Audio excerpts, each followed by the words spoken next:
Bonjour à tous, aujourd'hui je vous retrouve pour un sujet que j'adore, qui me fascine, m'a fasciné et me fascinera encore.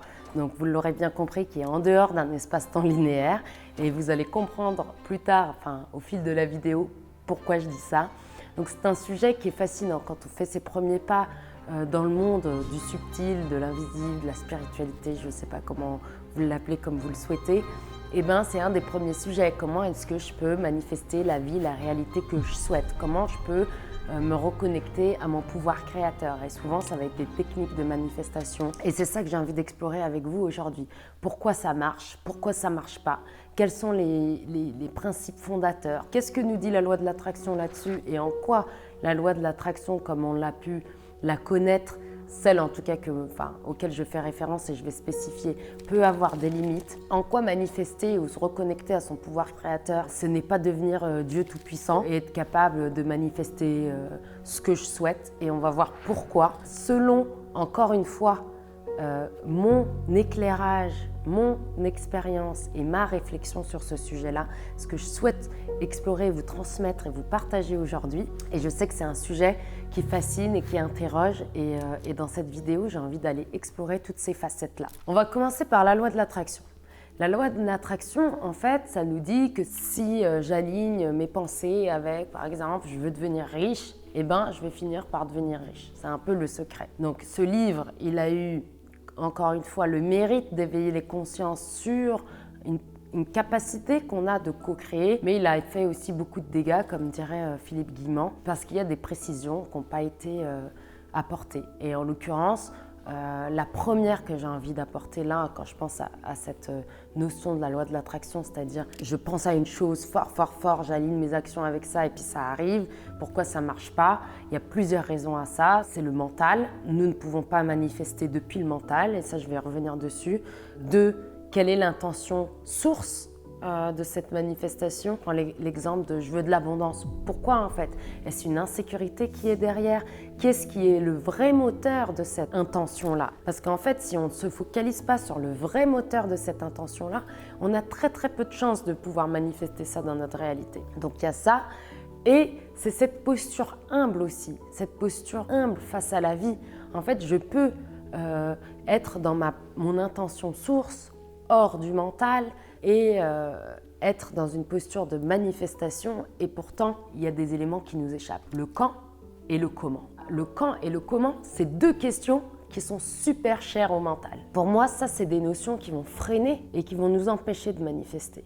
Et c'est ce que je trouve n'a pas été, dans ma compréhension de la loi de l'attraction, précisé. Et c'est en faisant mes recherches plutôt du côté des physiciens que j'ai pu vraiment améliorer, creuser, affiner ce sujet et avoir une pratique qui me permet de mieux manifester. De manifester, comme je dis, dans une posture de co-création. Quand je dis co-création, c'est que je ne crois pas, et ça c'est mon intime conviction, que nous sommes tous des dieux capables de tout créer. Nous faisons partie d'un grand tout, nous faisons partie d'une unité et nous sommes tous interconnectés. Quelqu'un qui va manifester ou changer quelque chose dans sa vie qui n'était pas prévu va impacter toute la matrice qui va m'impacter aussi. Prenez un exemple, dans votre famille, si quelqu'un a fait un changement drastique dans sa vie, un vrai chemin d'élévation, de conscience, et bien ça a des impacts sur les autres membres de la famille. Ou même quelqu'un qui va être très mal au sein de la famille, et bien ça va avoir un impact sur notre état émotionnel. Donc c'est pour moi des exemples concret et simple de cette notion d'interconnexion, de l'impact que ça peut avoir sur nous. Donc je ne crois pas au fait qu'on puisse être tout puissant et créer tout ce qu'on désire. Non, je pense qu'on fait partie d'un grand tout qui est harmonieusement orchestré d'une manière parfaite, que la nature et les animaux savent suivre et que nous aussi, notre intelligibilité, notre conscience, c'est se relier à ce flot de la vie. Et quand on est dans ce flot, on rentre dans cette co-création. Et c'est de garder toujours cette posture humble. Parce que quand on veut manifester, il faut déjà faire la différence entre qu'est-ce qui vient de mon être profond et qu'est-ce qui vient de mon mental. Quelle aspiration vient de mon âme et quelle aspiration vient d'une idée qui est une illusion. Dans ce cas, il faut creuser. Pourquoi je veux manifester ça?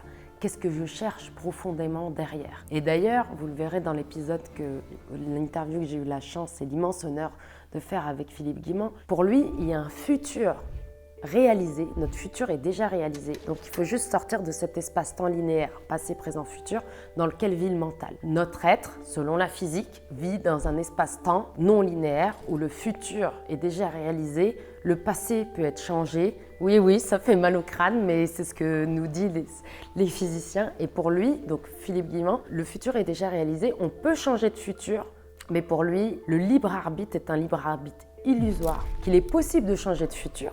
Mais dans ce cas, ça veut dire que c'est comme un signal GPS, on change de route, on change la destination finale et on va avoir une autre route. Et là, il faut être capable de suivre cette autre route. Et que là, et c'est ce que je trouvais hyper beau dans ce qu'il dit, il faut avoir ce courage de challenger nos croyances les plus profondes, nos conditionnements pour pouvoir aller sur cette route. Et il dit, très peu de personnes ont le courage de faire cet effort et il dit ça demande un effort. Et l'autre chose qu'il mentionne, c'est que si on veut changer de futur potentiel, de réalité future, et c'est là où la manifestation nous intéresse, il dit on ne peut pas manifester à partir du mental. Et le mental, qu'est-ce qu'il sait? Posez-vous la question. Aujourd'hui, je ne suis que mémoire d'hier pour mon mental. Ok? Comme le temps est linéaire pour mon mental. Donc, qu'est-ce que je vais manifester? Je suis capable de manifester que des choses que je connais. Sauf que la vie, c'est l'inconnu. La beauté, le sacré de la vie, il est dans l'inconnu. Mon élévation en tant qu'être, il est dans l'inconnu. Mais comment je peux inviter l'inconnu si je ne suis que mémoire d'hier? Donc ça veut dire qu'il faut vraiment sortir de cette matrice du mental et rentrer dans ce plan conscient. Et Philippe Guimont dit se connecter à son moi profond, à son être profond. Et il dit la clé de manifester un futur potentiel différent, c'est la joie. Mais la joie profonde. Une joie que si on m'enlevait tout, toutes mes possessions, tous mes titres, tout, et bien dans cet état-là, dans cette posture-là, je ressentirais encore cette joie profonde. Et c'est à travers cette joie profonde qu'on peut manifester. Pour ajouter un point à ce propos, mon ami Philippe Coffin, qui est aussi scientifique et qui a fait son élévation de conscience, dit « La joie est le véhicule des miracles. Sans joie, il n'y a pas de manifestation. » Pour moi, c'était des points clés. Avant de commencer à rentrer dans des techniques de pourquoi ça marche pas. Pourquoi ça marche pas? Un, c'est quand on se croit tout puissant, qu'on peut tout manifester. Je ne crois pas à ça. On co-crée avec le tout. Deux, si on est depuis le mental dans un temps linéaire, ou alors dans cette posture du mental qui ne connaît que ce qu'il a déjà vécu, donc pas d'accès à l'inconnu et à l'infini des possibles, ça ne marche pas non plus. Et trois, comme j'avais dit, l'intention, une intention définie, c'est-à-dire au-delà des illusions, encore une fois, de ce que je peux penser, de mon mental, dans le sens où pourquoi je veux manifester ça? Est-ce que c'est de l'ordre d'une aspiration profonde de mon être profond? Ou est-ce que c'est de l'ordre de mon mental qui croit que c'est de ça dont j'ai besoin dans ma vie pour être heureux? Donc déjà ça, cette dernière partie, elle est hyper importante dans le sens où faire ce cheminement-là, faire ce self-awareness, cette conscience de soi, d'avoir cette authenticité avec son être par rapport à ce qu'on souhaite manifester, c'est déjà le début. Maintenant, on va rentrer un peu plus dans le concret. Je vous donne un exemple d'une des personnes que j'ai accompagnées. C'était quelqu'un qui, ça faisait, je crois, 2 ans qui disait « je veux partir du lieu où il vivait ».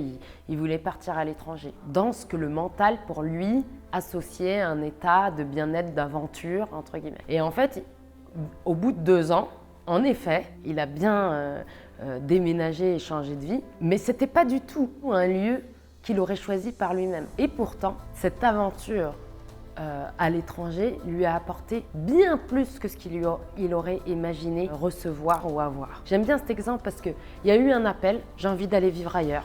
Donc on écoute, c'est une aspiration, c'est quelque chose qu'on ressent profondément, qui nous fait vibrer, il y a du cœur, il y a quelque chose. Ok, donc là on peut commencer à construire.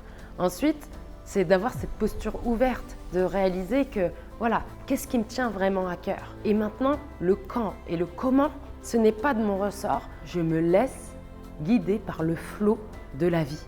Et je vais avec ce flot-là.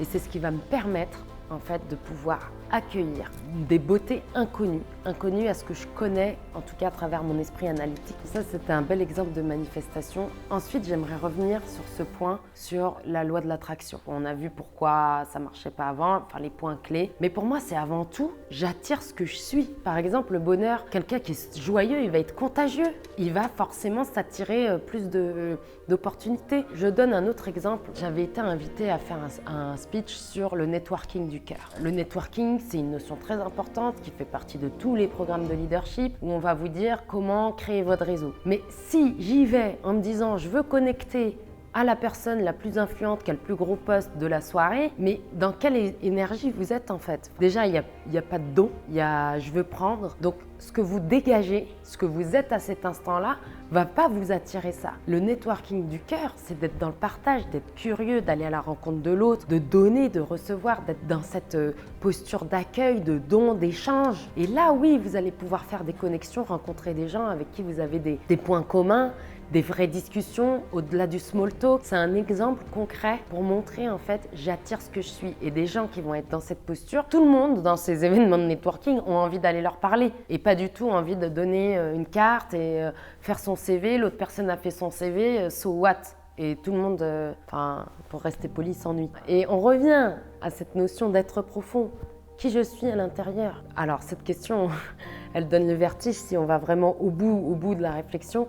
Mais déjà dans cette écoute d'aspiration profonde, dans cette écoute de ce qu'on souhaite vraiment, au-delà de certaines illusions qu'on peut avoir, c'est j'attire ce que je suis. Alors faire ce travail vers soi, faire ce travail vers un alignement de ce que je souhaite vivre, c'est une magnifique manière de manifester. C'est pour moi une des plus belles, c'est de me dire, c'est d'être en observation de moi-même, dans l'accueil de moi-même et d'avoir conscience de mes intentions, de mes pensées, de mes actions et qu'elles soient alignées avec ce que je souhaite vraiment vivre. Et en se détachant du comment et du quand et en étant juste dans cette posture, je suis ce que je désire vivre là maintenant. Et c'est extrêmement difficile parce que dans une vidéo précédente, je disais notre cerveau il est câblé à penser négatif. Notre cerveau en fait, il va plutôt tourner sur ah oui mais ça, mais comment et de faire des hypothèses, peut-être même des fois imaginer le pire et puis des choses qui vont nous tracasser quand par exemple on est face à l'inconnu. On change de job, on n'a pas encore trouvé le job d'après ou je sais pas, on a vendu notre maison, on sait toujours pas où est-ce qu'on va aller après. On va être face à cet inconnu, on va pas savoir. Dans notre tête, on va commencer à ah ouais mais ceci, mais machin, mais si j'ai pas planifié ci et qu'il se passe pas ça, comment? Là, c'est de ok, j'observe. Je laisse ma pensée passer et je me connecte vraiment à ce que je souhaite vivre profondément. Qu'est-ce que je dégagerais? Cette joie profonde, cette sérénité. À quoi ça ressemble en fait? Si je veux aller du point A au point B, le point B, dans quel état émotionnel, psychique, physique, dans quel état global je serais?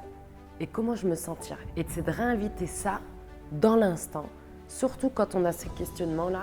Et c'est ça aussi un des efforts. Et un effort aussi, c'est quand on souhaite, ce que dit Philippe Guimand, quand on change de futur potentiel, quand on change de futur déjà réalisé, il faut faire un travail sur soi. Il faut lâcher des choses, il faut embrasser d'autres choses. Et c'est faire ce chemin-là. Et d'ailleurs, il y aura une autre vidéo avec Cornéla Gontier qui a guéri d'une maladie invalidante de 10 ans grâce à la rétrocausalité, qui est vraiment la rétrocausalité changer de futur potentiel. Et elle dit, c'est un effort en fait. Après, c'est savoir écouter les synchronicités, savoir s'adapter, changer ce qui a changé. Parce que s'il n'y avait rien à changer et qu'il fallait juste que je pense à ma vie rêvée, je la vivrais déjà en fait. Non, si elle n'est pas là, c'est que je ne suis pas alignée dans mon être avec tout ce que je suis avec ça. Et donc pour moi, ça rejoint aussi cette notion. Alors c'est une théorie du champ d'information qui est encore une fois pas reconnu par la science officielle, mais voilà, qu'est-ce que mon champ d'information contient et qu'est-ce qu'il attire? Ça, ce chemin-là, c'est la plus grande clé pour s'aligner avec une réalité qu'on désire profondément. Et savoir manifester, pour moi, ça passe par, comme j'ai dit, un self-awareness, une connaissance de soi, un chemin d'authenticité avec soi et une écoute de son être profond. Et après cet effort d'implémenter des changements qui vont nous guider vers cet autre futur potentiel, qui vont nous guider vers cette réalité que l'on souhaite, avec un alignement de nos intentions, pensées et actions. Donc voilà, je vous remercie, je me réjouis de lire tous vos commentaires. Si vous avez des conseils, n'importe, des partages, moi justement comme je dis, on est peut-être entre écrans interposés, mais l'énergie, les mots, tout ça, ça circule et j'ai envie dans cette communauté grandissante d'être dans ce partage constant et d'échanges élévateurs. Et je vous remercie infiniment pour votre écoute et je me réjouis de vous lire.